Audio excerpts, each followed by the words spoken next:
Jacob Mathews. I am actively pursuing a career in media after getting my bachelor's in journalism. So this channel will be used to express my journalistic pursuits by investigating and researching stories that interest me and sharing them with you all. So because this is my channel, I will also be able to do some social commentary, maybe a few stories and experiences from my own life, but the basis of this channel will be investigative reporting with a touch of historical relevance and probably a few comedic elements. I can't help myself, right? So all right, that's my little introduction. I wanted to do one at least for my first video. Today I'll be sharing what I learned from two of my favorite education stories that I've written for the Los Angeles School Report. They're a newspaper that covers Los Angeles education news for the Los Angeles Unified School District, which is just the public school district in Los Angeles. It's actually the second largest public school district in the nation. So I've had the pleasure of freelancing for them since January, and I've learned a lot, especially considering there has been a lot to cover with the changing federal administrations. I'm sure you all know. Even people who don't pay attention to politics have probably at least noticed that the Department of Education is getting dismantled. So there are two major topics that have interested me in education news recently, mostly because they're so universal and they have such huge implications. I mean, I've covered specific things like chronic absenteeism numbers. I've covered changing accountability systems, the effect of wildfires on certain schools, phone ban that was enacted recently in LA schools. That was a fun story. But these two topics are broader and speak to a cultural shift across the country. The biggest one, of course, is the battle between universal public schooling and charter/private schools. Universal schooling is under attack right now by the Trump administration. He's trying to return to a more localized form of education, right? That obviously affects everyone. It affects funding, it affects school choice. So there's a plethora of news on that subject. It's definitely the biggest subject in education news right now. I have a story coming out on that soon that covers some recent news in Los Angeles, and I want to add my own opinions on it on this channel. I'm waiting for a ruling in the courts though that will have a huge impact on the turf war between charter and public schools, and once that ruling comes down, I'll drop a video on it. That'll probably be my next video, or I think it just depends on when the ruling comes down. It's supposed to come down in July, but you know, courts take forever, obviously. Y'all like the mug? But today I'll touch on the other major topic, which has been higher education versus career readiness. While the last topic is more about the education system itself, this topic is more about what it is exactly we're teaching kids, right? What type of classes do we offer? What do we hope these kids get out of grade school? And what do the kids hope they get out of school, right? Based on my interviews, research, and historical investigation, career and technical education is becoming more and more popular amongst the youth making decisions on their future, while higher education is losing steam. So that's the major trend that we're seeing, and this is happening even before COVID. So COVID is relevant in this discussion, but I'm not going to talk about it today because, like I said, this trend has been happening since like the early 2010s. And I've noticed the higher education portion of this trend since my early days of college, when upperclassmen and recent graduates began sharing with me their regrets, right? That became a very common theme of my conversations with them. And at the time, college seemed like an inevitability for me if I ever wanted a chance at a solid career. But it became pretty clear by the time I was an upperclassman that having a degree is no guarantee. And a lot of my classmates and younger adults my age have shared the same sentiments. And then my editor at the school report in April came to me with my first story on career and technical education. He wanted me to cover a career and technical education showcase for LAUSD, and I happily took on the assignment. So LAUSD puts on this event, this showcase for career and technical education, for the students to show off their newly acquired skills from the CTE programs in schools around the district. And a little background for these programs: vocational training has been around for a long time in the district. Most places in America have had some form of it for a while. I know that at my school we had like kids that were like taking care of chickens. I think there was like a welding apprenticeship going on. So a lot of places have it. I grew up in the South, by the way. But linked learning in Los Angeles is a program that started in 2009 to further integrate academics with career exploration. And it started as a pilot in 9 LAUSD schools, and in 2024-2025, which was 15 years later, the nation's second largest school district offered nearly 450 career and technical education programs across 160 schools. And that means 47,000 students had access to electives, clubs, dual enrollment courses. Some of these were even required classes that were in conjunction with the basic core subjects. And most of these programs are approached as apprenticeships, right? Rather than student to teacher relationships like the typical style relationship that you would think of. They're more like internships. In fact, paid student interns in LAUSD doubled from the previous year, with 1,600 in 2025. It was 700 in 2024. That's crazy to think that many kids have access to paid internships in general, much less getting paid for something. You know, I mean, I got my first job when I was 16 at Raising Cane's. I would love if instead of working at Raising Cane's, I could have interned at, like, you know, a firm or something like that. So industry certifications have also grown in popularity. Students earned more than 6,000 credentials in 2023-2024, a 60% increase from the previous year. And these credentials are in areas like Microsoft, food handling, CPR, just basic credentials that you would need in a lot of different areas in the workforce. According to a US Department of Education study, students who took 2 or more CTE courses had a 94% graduation rate compared to 86% for those who didn't. So obviously, the purpose of these programs is they benefit students beyond what they learn in the classroom, but even in the classroom, they're graduating at higher rates, almost 10% more. And employers are also on board with this. 96% of those interviewed for this study viewed CTE applicants favorably, opposed to students who took only basic core classes. 96% just assume be 100%, right? I mean, that's a really high number, at least for the people who were interviewed for this. And I imagine that a lot of people, a lot of hirers would view these students favorably, mostly because it shows initiative. But you know, kids are showing initiative because they're given the opportunity to show initiative. So we'll get to why CTE has grown so rapidly, but first I want to share what I noticed at this showcase. The kids were ecstatic.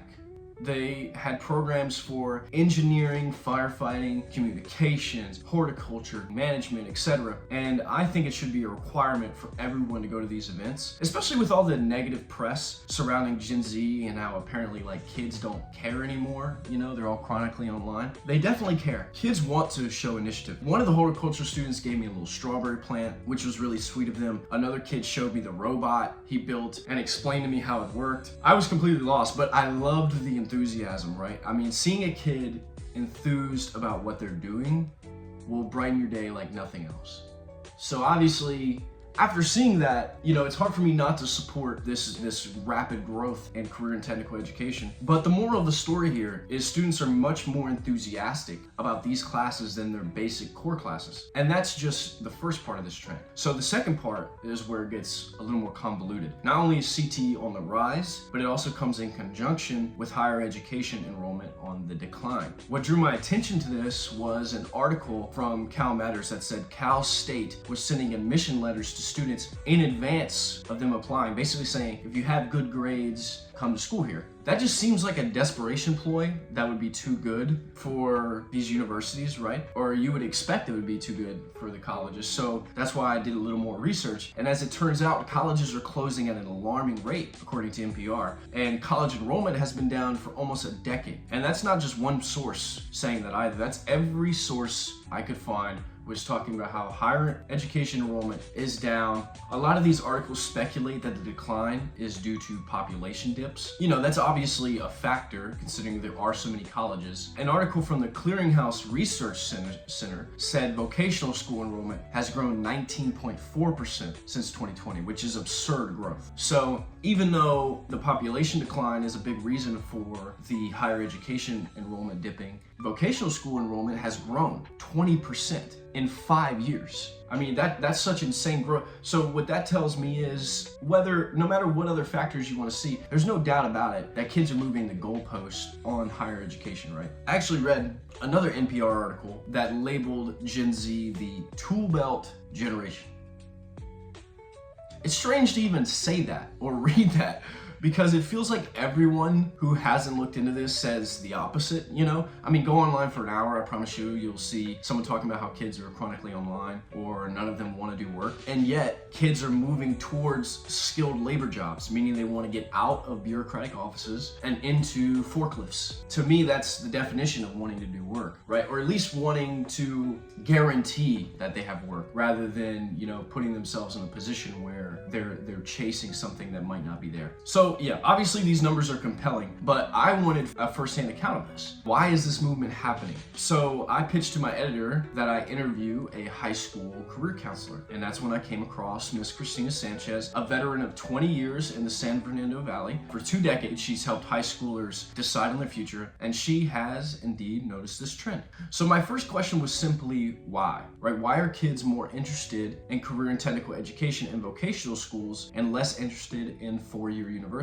Her answer was that now, more than ever, there's an interest in a quick payout. So basically, kids today want paychecks. You know, the idea of working in your passion is dying a bit. I mean, I don't personally think that's because they don't want to do something that they love. I think that's because doing what they love just hasn't produced results, at least for the people that they see, the people that they talk to, right? And I'll get to my own personal experience with this later, but it's just very obvious to me that kids are looking at the ones older than them, the young adults, and they're saying, you know, yeah, I want to do this, this, and this, but I can do this on my own time. I mean, a lot of them, their hopes and dreams are a lot easier attainable because they want to be YouTubers or something. So it's like they would just rather get the paycheck, you know? They're not as guaranteed something in life. At least that's just me throwing my own theories into the ether. I mean, this is just what I've noticed, but as far as the story that I did and the conversation that I had with her, she said that kids were interested in a quick payout. So she says students today are equating education with money and feel the trades provide cash at a quicker rate. Not to mention, they feel they can make just as much, if not more, down the line with a trade or vocational skill. And look, this isn't just dumb kids being kids, you know, this realization is not foolish. It's backed by data and evidence. Forbes said in an article earlier this year that the skilled trade job market is experiencing a renaissance, and Indeed released a list of 12 trade jobs expected to see huge growth rates in the next 10 years. Sanchez did point out that this growth is mostly because there has been such a gap for so many years, right? The trend was the opposite up until the early 2010s. So now anyone with a trade skill is heavily sought after. She wanted to emphasize this because she's seen a lot of trending careers in her time. She talked about the ebb and flow of the job market is something a student should pay attention to, but not necessarily how we judge the importance of college and career and technical education in society, right? So in other words, just because trades are popping off now doesn't mean universities are doing anything wrong or that there aren't jobs to be had with a university degree. There just needs to be more balance, and the market is creating that balance as markets do. So for now, it seems the job market is in favor if you earn a trade. All you have to do is look up students with college degrees, and then a million articles will pop up about underemployment and unemployment rates skyrocketing among students with college degrees. Now, despite this trend, four-year universities are obviously far from dead. Sanchez reminded me that schools like UCLA and Berkeley are definitely not begging for applicants, right? I mean, most of the students at the showcase were still planning on going to college and were only using the classes to inform their decision of a major. However, one of the robotics teachers told me that most of his students could get jobs in tech right out of high school. So that would mean avoiding college is a real possibility for all students, not just the ones in blue-collar programs or for certificates in firefighting or automotive. A spokesman at the event said even if they go to college, a lot of what they offer can get them work while in college, allowing them to pay their way through. But that begs the question, why pay your way through if you're getting paid? So Sanchez said that there's more to a college degree than just what the money can provide. Most notably is the flexibility, right? One sentence she said that stuck out to me was, "You're 17 years old. How do you know that you want to be an electrician?" And obviously, like, I agree with her. You know, there are a lot of blue-collar jobs, a lot of trades that you can go into, and, you know, you're in it for a while and you really don't have any flexibility. There's not much room to move up, you know, because you're kind of like pigeonholed into this trade. I think a lot of students are saying they're cool with that, but it's still a valid point to make, because there obviously have been a lot of people who would not be cool with that. And that kind of goes to what she says next. She says the reason students feel they know is because of social media. She says she's noticed that in the last 5 years, many of her students are making decisions based on what they see online, definitely much more so than years past. Now, of course, the problem with that is people on social media only show the side of their lifestyle they want you to see. They don't show the grueling hours or the bad days in the trades, right? They just show you the new truck that they bought with the money in the trades. And you know, when you're 20 and your friend's buying a new truck and you're in college, barely getting by, and you have 3 roommates and a cat, it can make you regret a little bit. Sanchez said, ultimately, every student should do what's right for them. If they're going to college just because somebody told them it's best, that usually doesn't work out. But she advocates for career exposure across the board, not just in fields outside of a college degree. She doesn't think it's right that at the current moment, career things feel almost anti-college, and college prep or classroom learning feels anti-career. You know, I think I would agree that when you're talking about this topic, those things do feel mutually exclusive. To me, that's because there aren't a lot of apprenticeships or direct job related education for college jobs. So I definitely would support more emphasis on career readiness in all aspects of education. I think that's a major portion of what this Linked Learning Showcase is doing, by the way. That's why I support it so much, is because when I say career and technical education, yes, they are showing off like kids that were in the firefighting program, they had kids that were in the automotive program, and they had kids that were learning the basis of engineering and mechanical work. Those are all blue collar jobs, but they also had communications, they had advertising, they had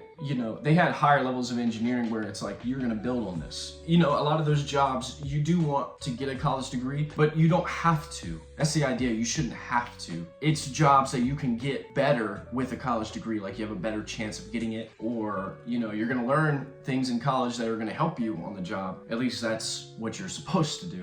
That's what colleges are supposed to do, is teach you more. I think colleges in general are doing the best they can. It's far too hard to educate every kid. With the amount of kids that are going to college, it is impossible for every kid to get what they need out of it, especially considering a lot of these kids are going to college when they shouldn't. I know the reason why I'm saying that is because I feel like as I was saying that, I remember that there is sort of this narrative that like colleges are worse now, they don't actually educate you, or that you have to teach on your own. I think college is a more get out of it what you put into it. I don't think it's fair to say. I've just met a lot of people who have learned a lot in college, and I learned things in college more so when I started paying attention more and caring more. So that's why I say that although that narrative has some steam to it, I think the biggest reason why that narrative has steam to it is because there's so many kids going to college. So there's so many kids in college that just quite frankly shouldn't be there. So of course they're not going to get that. And also too, when you have college classes that are huge, you know, because there's so many kids, it's like the professor is obviously going to be like, y'all just go read this PowerPoint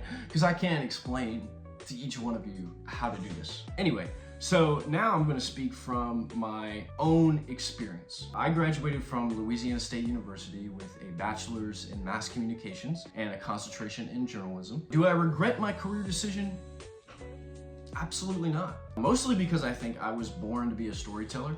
I've always had a knack for it. I've always been a very curious guy who considers himself sort of a jack of all trades. So journalism felt right for me, right? That's how I would describe any journalist. You need to be curious, you need to be a jack of all trades, and you need to have a knack for storytelling. So, you know, it felt right for me. It's a noble career as well. I think there's most definitely an important place in society for journalists and storytellers. I don't regret that at all.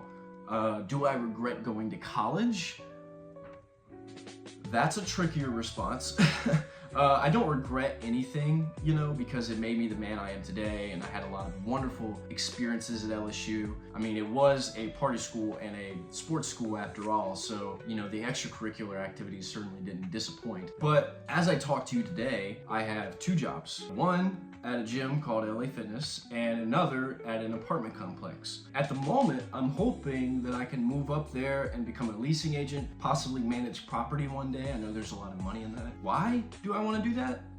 Because the media field is very heavily saturated, and my college degree isn't enough to get me a job, especially not in Los Angeles. And that's even considering the fact that I've had internships and journalism jobs in the past. I mean, I've been doing this for 2 years now, like real things outside of college, and I still can't find consistent work. Everything has been, either a contract is expiring, or it's freelancing, or it's paid like crap, to put it bluntly. It's like an internship where they're like, we're gonna barely pay you and it's gonna end in 6 months, and maybe you'll learn something from this, When you're a year out of college, that's not really what you wanna hear. What you wanna hear is, I can move up here, I can be here for a while. That's part of the reason why I'm doing this channel, because I truly love my craft and I don't want those 4 years to go to waste. That, compounded by the monthly student loan bill I pay, gives me a slight feeling of regret. I could have just did this the whole time and earned a trade. I could be making good money right now and doing exactly what I'm doing anyway, working 40 hours a week and making my own multimedia packages on my own time. But at this point, I don't want to go back to school, right? And a part of me feels like if I do, then I'll have no choice but to regret those 4 years and all that money spent. So I keep hanging on to the idea that one day this is gonna work and my degree is gonna give me a job. And I think a lot of Gen Zers, I imagine most of you watching feel sort of how I feel. Even for some STEM majors, it's just an issue of oversaturation. I talked to a biology major this past week who, had a biology degree and he's not doing anything in that field. Like, I talked to so many people that have like degrees where you'd think that they would be like set for life. I have a brother who is in high school right now, and he's a part of this newer generation that doesn't feel compelled to go to college. And honestly, I say, good for him. I tell him all the time, go to a trade school, go to culinary school, go do something simple. Be a simple man. I think that's what this whole move towards CTE from higher education is really all about. I mean, that's not to say college has no place in our society. It definitely does, but saying it's not for everybody is not enough for me. It's not for most people, and that includes a lot of very intelligent people. I think those kids at that showcase are right to equate education with money. I don't think it should be that way in a literal sense. Education is not supposed to be just for money. I learned a lot in college, and I think what I study would definitely be useful to me if I have or ever get a journalism job. But that's just the thing. I need it to turn into money for me. So if we're gonna say in this context, education is your pipeline to a job, I say don't fall for this idea that a college education is the only way to get one. Maybe in the past that worked, but it just doesn't anymore. And it shouldn't, by the way. It should be about learning a specific job and having apprenticeships built in for our students to gain that pipeline into earning. And if they want to educate themselves in other subjects, then by all means, they definitely should. I think it's obviously better for our society if we're more educated. But I think this increase in popularity in career and technical education training in high schools is absolutely a good thing, and I'm glad it's catching on. So, obviously there's a lot more on this topic. I might go into detail in future videos. Not I might, I definitely will, because this is a topic that definitely interests me. But I wanted to start off by sharing those two really fun stories. The first one, obviously, when I visited that showcase, and the second one when I interviewed that career counselor in the San Fernando Valley. And they were really just two fun stories, and they're very relevant. This is the first episode, so I might have to chop it up quite a bit. But I hope y'all enjoyed it. I hope y'all, learned something, or at least it kind of made y'all think about some of the things going on in education right now, how kids feel. Maybe some of you out there regret what you did in college or going to college. Maybe you wish you would have chosen something differently or had more opportunities in high school to go into a more career-ready pipeline rather than this education prep pipeline that a lot of us are pushed down. If so, say something in the comments. That felt disgusting for me to even say. Say something in the comments. Say something in the comments. Say something in the comments if you want to say something in the comments. How about that? How about that? Anyway, thank you guys for watching, and I'll see you next time.